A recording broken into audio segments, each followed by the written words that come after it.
السلام علیکم ورحمۃ اللہ وبرکاتہ۔ ناظرین محترم، علامہ محمد اقبال سن 1937 میں جب فلسطین سے واپس ہوئے تو انہوں نے وائسرائے ہند اور برطانوی زعماء کو یہ پیغام پہنچایا کہ برطانیہ کی فلسطین پالیسی اہل اسلام کی امنگوں اور امیدوں کے سراسر خلاف ہے۔ یہود کے فلسطین میں داخلے پر پابندی عائد کی جانی چاہیے۔ 24-25 ستمبر سن 1937 کو کلکتہ میں فلسطین کانفرنس منعقد ہوئی۔ ناسازی طبع کے باعث علامہ محمد اقبال اس کانفرنس میں شریک تو نہ ہو سکے، البتہ اس کانفرنس کے لیے انہوں نے یہ اشعار بھجوائے: جلتا ہے مگر شام و فلسطین پہ میرا دل، تدبیر سے کھلتا نہیں یہ عقدہ دشوار،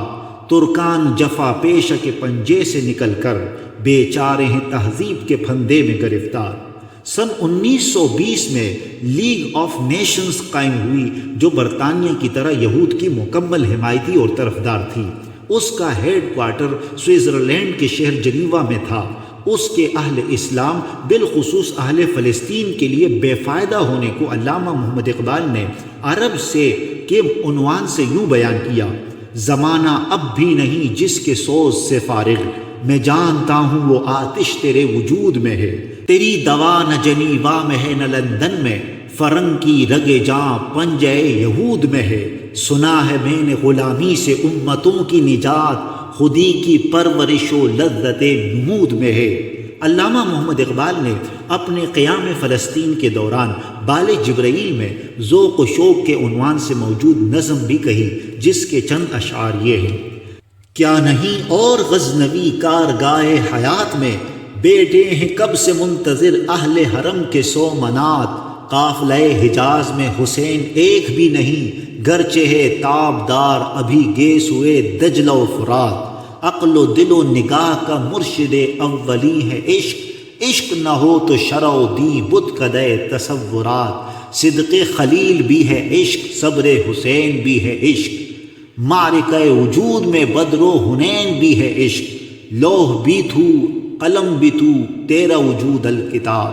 گنبد آبگین رنگ تیرے محیط میں حباب، عالم آب و خاک میں تیرے ظہور سے فروغ، ذرہ ریگ کو دیا تو نے طلوع آفتاب، شوکت سنجر و سلیم تیرے جلال کی نمود، فقر جنید و بایزید تیرا جمال بے نقاب، شوق تیرا اگر نہ ہو میری نماز کا امام، میرا قیام بھی حجاب میرا سجود بھی حجاب،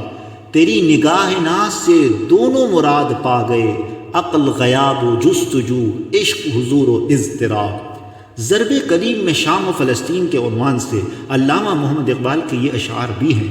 رندان فرانسیس کا میخانہ سلامت، پر ہے میں گل رنگ سے ہر شیشہ حلب کا، ہے خاک فلسطین پر یہودی کا اگر حق، ہسپانیہ پر حق نہیں کیوں اہل عرب کا،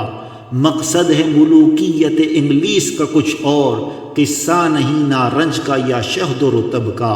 اس طرح کے بہترین ویڈیوز کے لیے ہمارا چینل ضرور سبسکرائب کریں۔ شکریہ۔